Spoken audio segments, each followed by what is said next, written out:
Assalamualaikum warahmatullahi wabarakatuh. Ketemu lagi dengan saya Pak Edi T Channel.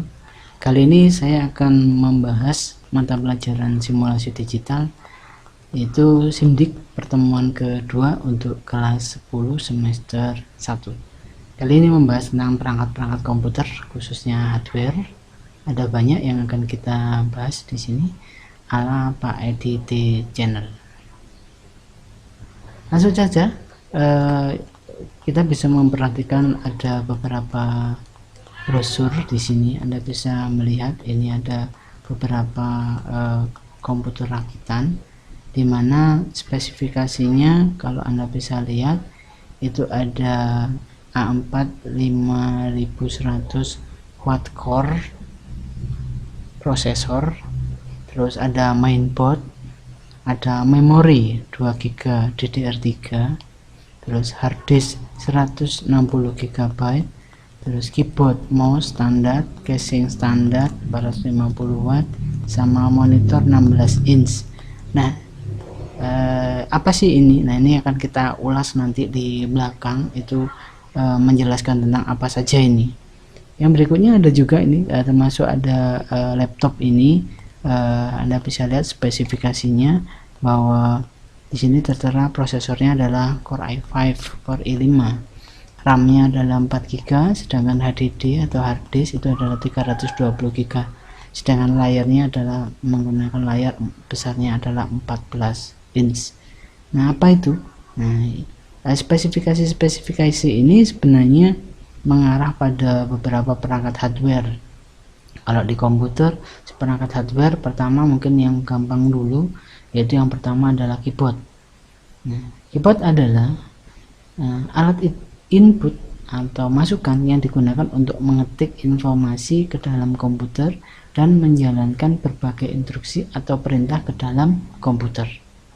Itu adalah keyboard.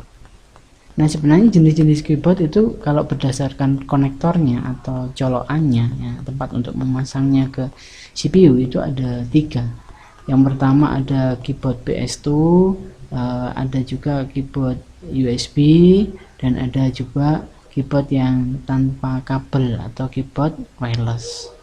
Itu yang terbaru. Yang berikutnya adalah selain keyboard, kita juga mengenal ada mouse. Nah, mouse ini kalau secara teorinya adalah alat input atau masukan yang digunakan untuk memindahkan pointer atau kursor secara cepat, gitu ya. Digeser-geser gitu aja, itu adalah fungsi pengertian dari mouse.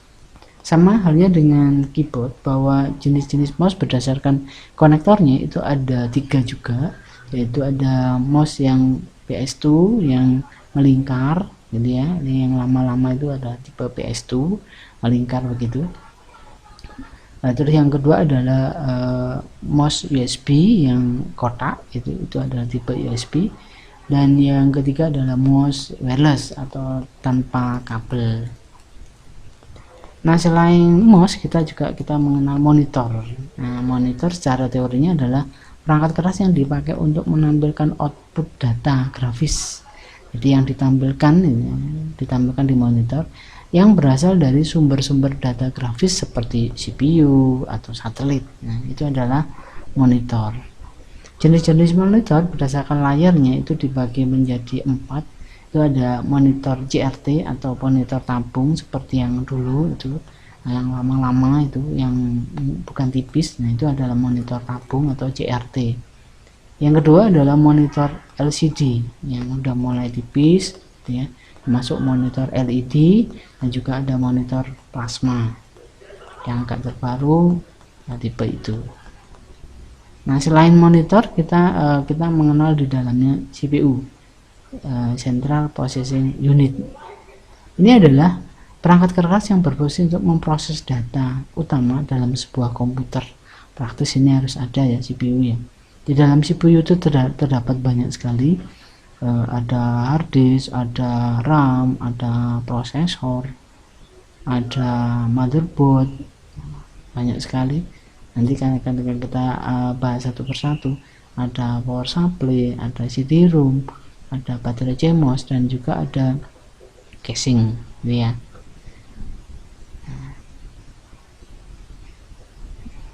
Ini spesifikasinya, letaknya ada posisinya di sini.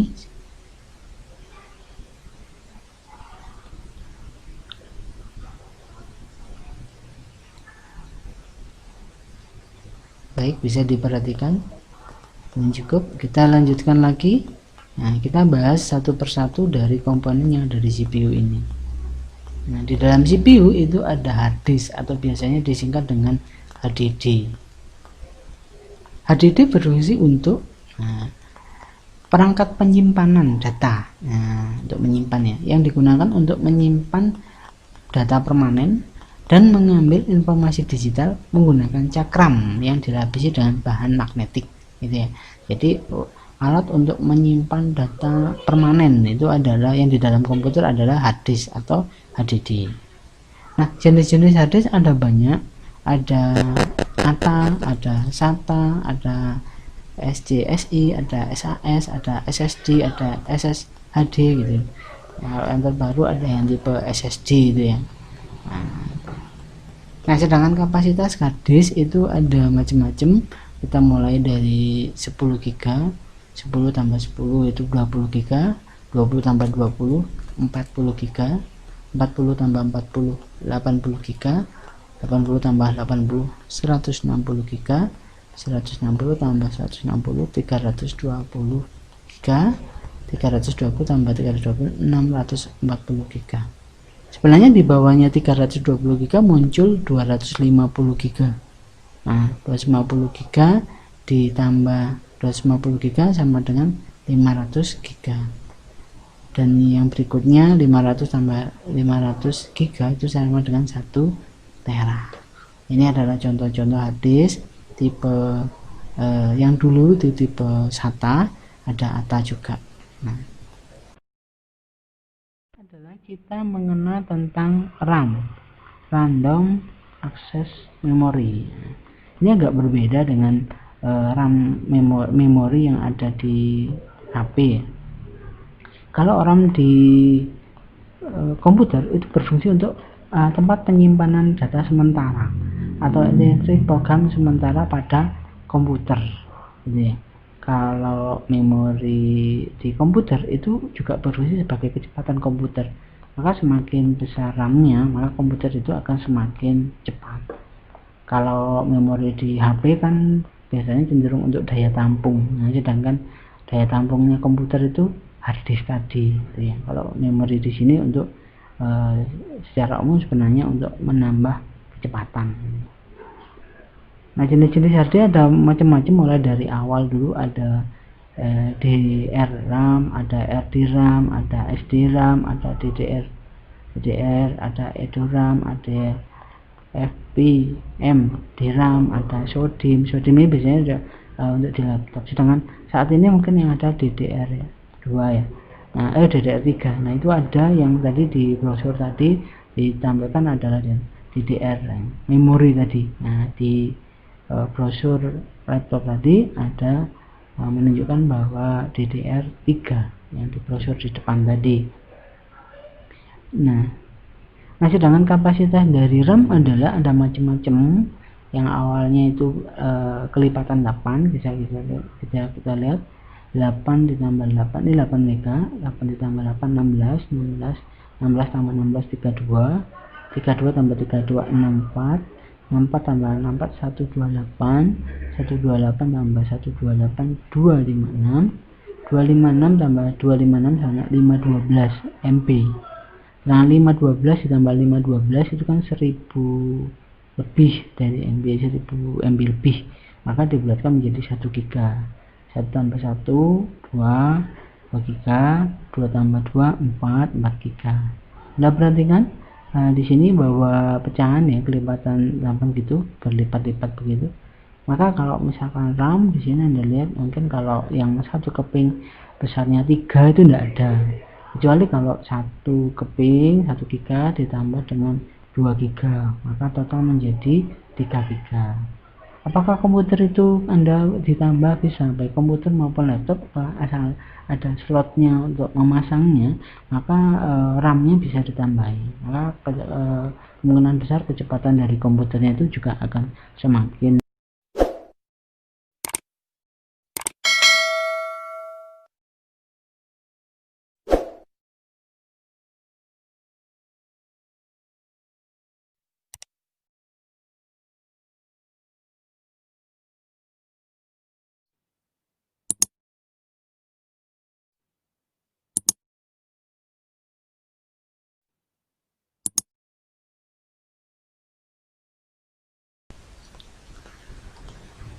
Selanjutnya adalah kita mengenal ada prosesor. Nah, prosesor ini berfungsi untuk memproses data di dalam komputer. Ini juga bisa dibilang menjadi otaknya sebuah komputer atau sistem komputer ini. Otak komputer itu ya prosesor ini. Nah, prosesor untuk memproses. Nah, ada beberapa merek prosesor. Mungkin yang terkenal ada Intel, ada ARM, ada Cyrix, ada Transmedia, ada VIA gitu ya. Ini adalah macam-macam merek. Jadi kalau kita menyebutkan Intel itu adalah merek prosesornya gitu. Sedangkan kapasitas macam-macam prosesor itu bisa dilihat banyak ya, dari Pentium dulu awal, Pentium 1, Pentium 2, Pentium 3, Pentium 4, ada Pentium 4. Juga lanjut lagi muncul dual core, ada prosesor Core 2 Duo, ada Intel Atom, ada lagi Core i3, Core i5, lanjut lagi Core i9. Nah, muncul quad core. Nah, juga ada juga prosesor Pentium D, Pentium B gitu ya, pengembangan. Untuk yang Intel Atom ini dipakai untuk laptop yang kecil atau netbook yang ukurannya 10 inch. Hampir semuanya laptop yang 10 inch yang kecil itu menggunakan prosesor merek Intel Atom. Ini memang tipis gini bentuknya, kotak terus tipis gitu ya, kecil gitu ya. Ini adalah yang dinamakan dengan prosesornya. Anda lihat komposisinya ganjil ya, Core i3, Core i5, Core i9. Ini kan nggak ada Core i4, Core i4 nggak ada. Jadi ini ganjil ya. Ini adalah prosesor.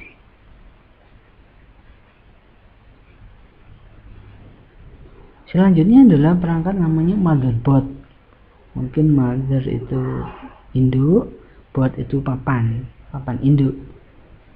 Ini berfungsi utama sebagai penghubung antar perangkat-perangkat yang terpasang pada komputer, atau ini personal unit PC atau komputer. Jadi isinya banyak sekali di motherboard itu. Papan induk ini komponen yang paling besar di dalam CPU. Ada chipset, ada CPU socket, ada BIOS chip, ada baterai CMOS, ada slot PCI, ada slot AGB, konektor ID, ada slot memori gitu ya. Nah, ini adalah bentuk dari motherboard ini bisa dipasang, diganti, bisa besar. Ini yang paling besar, board papan ya, board papan. Nah, kalau kita ini tampak belakangnya, ini tempat untuk memasang mouse dan keyboard, ini untuk memasang monitor. Nah, ini adalah CPU socket untuk prosesor, ini untuk di memori RAM, ini slot PCI bisa memasang LAN card. Ini ada, sebenarnya ini kelihatan baterai CMOS ya. Ini akan di belakang. Terus ini untuk memasang yang ini untuk hard disk, kabel konektor hard disk. Ini yang tipe SATA. Terus yang berikutnya ada ini floppy disk untuk memasukkan disket. Nah, bisa diperhatikan lebih lanjut. Mungkin ini.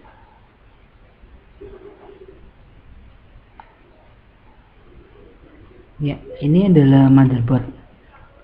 Yang berikutnya adalah ada CD atau DVD-ROM. Nah, DVD-ROM ini adalah sebuah perangkat keras pada komputer yang berbentuk balok yang berfungsi untuk membaca data dari CD atau DVD.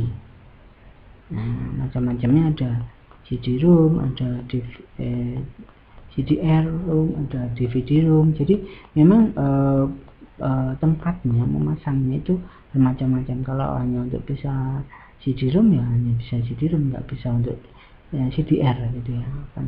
Kalau CDR ini kan bisa untuk CDRW ya, yang fungsinya bisa mengcopy berulang-ulang. Itu adalah fungsi dari CD-ROM.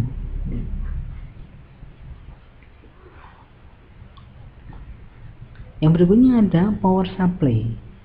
Nah, power supply ini berfungsi untuk mengubah arus AC menjadi DC, juga mengalirkan arus listrik ke hardware di dalam komputer. Nah, power supply ini ngasih sumber listrik ke motherboard, hard disk, CD, DVD room, floppy disk gitu. Ini power supply. Kita lihat ini ada beberapa colokan-colokan. Ini ke paling besar, ini ke motherboard. Ada yang bisa ke colokan ini ke hard disk, sama. Bisa ke CD room juga sama.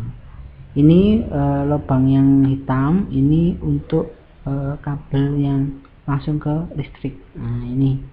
Nah, dari kabel colokannya ke listrik itu nancapnya di sini. Dia dirubah dulu menjadi arus DC karena listrik PLN itu arus AC itu. Yang ketujuh ada baterai CMOS. Baterai CMOS itu adalah sebuah baterai yang digunakan oleh BIOS agar bisa tetap aktif meski tanpa aliran listrik. Nah, baterai CMOS inilah yang membuat tanggal dan jam pada komputer Anda mengikuti waktu saat ini meskipun komputer tidak dinyalakan. Nah, ini tempatnya ada di sini, bulat gitu ya, kayak baterainya jam tangan. Nah, itu agak besar, agak sebesar koin 1000 gitu ya. Nah, bentuknya seperti itu. Jadi sekali lagi, baterai CMOS ini berfungsi kalau misalkan komputer itu tidak dinyalakan, maka jam dan listrik berada di pojok, yang ada di pojok komputer Anda itu tetap nyala. Kenapa? Karena dia mengambil sumber listriknya dari sini. Nah, itu adalah fungsi dari baterai CMOS.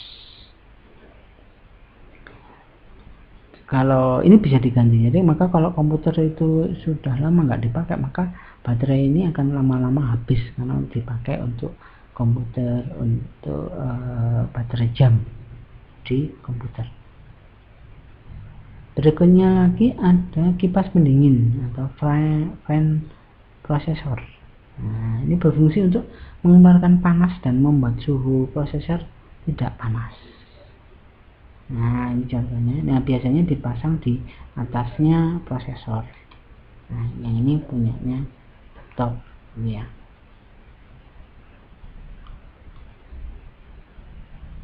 Nah, yang berikutnya ada LAN card. Apa fungsi LAN card? LAN card adalah alat yang berfungsi untuk tempat menghubungkan komputer dengan jaringan internet menggunakan kabel LAN ya. Menggunakan kabel LAN. Nah, bentuknya seperti ini tempat untuk memasang LAN. Jadi hampir semua, misalnya kalau misalkan di warnet itu kan terhubung antara komputer satu dengan komputer lain dan komputer satu dengan kasir. Nah, itu membutuhkan alat ini namanya LAN card. Nah, ini ditanyakan di sini untuk alatnya tersebut. Berikutnya ada casing. Nah, casing adalah kotak atau rumah komputer, tempat untuk meletakkan prosesor, motherboard, hard disk, dan perangkat-perangkat yang lain yang dipakai di CPU. Nah, bentuknya seperti ini. Nah, ini bisa dipasang, dijual, atau bisa ya. Jadi misalkan Anda mau beli komputer, maka bisa memilih, oh saya pakai casing yang itu. Nah, saya mau beli casing yang itu. Sedangkan prosesornya misalkan memilih Core i3 atau Core i5 gitu ya. Dan harddisknya pun bisa terserah, bisa harddisk yang 500 GB gitu, atau di bawahnya juga boleh. Apakah RAM-nya ditambahi saat ini? Bisa. Apakah harddisk ditambahi? Bisa. Jadi harddisk itu yang lama masih ada ditambah dengan harddisk yang baru itu juga bisa. Nah, itu gambaran mengenai hardware perangkat lunak. Mungkin terima kasih atas perhatiannya. Mohon maaf jika ada salah-salah. Jangan lupa jaga diri, jaga kesehatan, dan tetap sholat. Tolong di subscribe karena ini gratis. Dari saya begitu saja. Mohon maaf kalau ada kesalahan. Saya Heri.